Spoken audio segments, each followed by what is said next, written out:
Namaskar, brothers and sisters. What a pleasure again to be interacting with you on this lovely platform.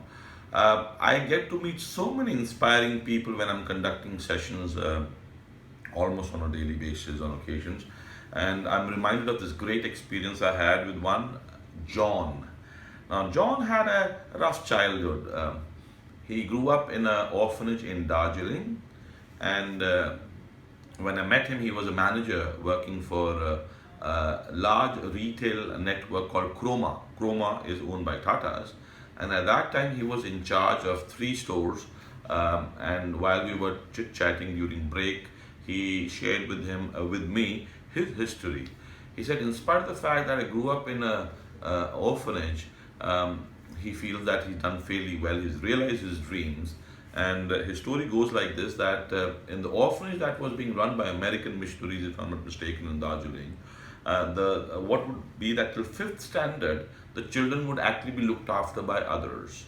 And from fifth standard onwards, when they move to sixth standard, apart from studying and being playing around, they also have to contribute a few hours of their effort every day after sixth standard or during sixth standard in the orphanage, in the piggery, poultry farm, growing fruits and vegetables and also flowers, because part of that actually what they would be growing or nurturing would be consumed by children in the orphanage, and the balance would be sold in the markets to generate cash for other expenses.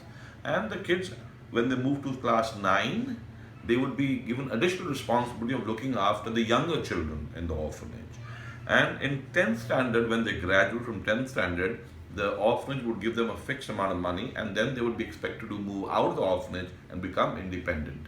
In John's case, he moved out and he started living in the city of Darjeeling, and he started conducting tuitions for younger children. And with that money, he kept on studying in 11th and 12th, kept on giving tuitions, and he did his undergraduate work in Darjeeling. And after having done his BA, he moved to Delhi and he started working as a door-to-door salesperson.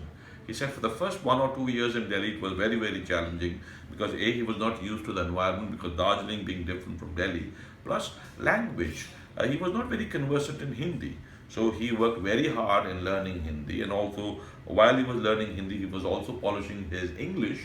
And every Sunday he would go to church and attend the mass. And he said he would find a lot of inspiration in the way the priest would tell people to live life. And his effort really paid off, because there he came into contact with a person who liked John the way he was, because he was regular every Sunday. He liked the way he would conduct himself. And on one occasion, John shared his dream. And the dream was that I want to have my own family and I want to live in respectable ways. And for that, I've decided I would never ever take shortcuts in life. And in fact, that used to be an anchoring thought that John would repeat every day in the morning, that I will have my own family and I will live in a respectable manner and I would never take shortcuts in life. With the help of this wonderful gentleman, he got a job in Chroma, I think. And from there on, he worked very, very hard, and Chroma also realized the potential of this youngster, and they trained him, groomed him, and today he's a manager.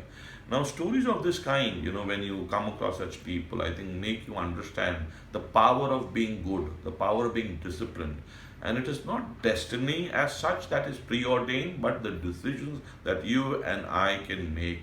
And once you have a decision, you fuel that with discipline and dedication, and you're bound to achieve your dreams. I was so inspired of having met John that day, that very often I do think about John.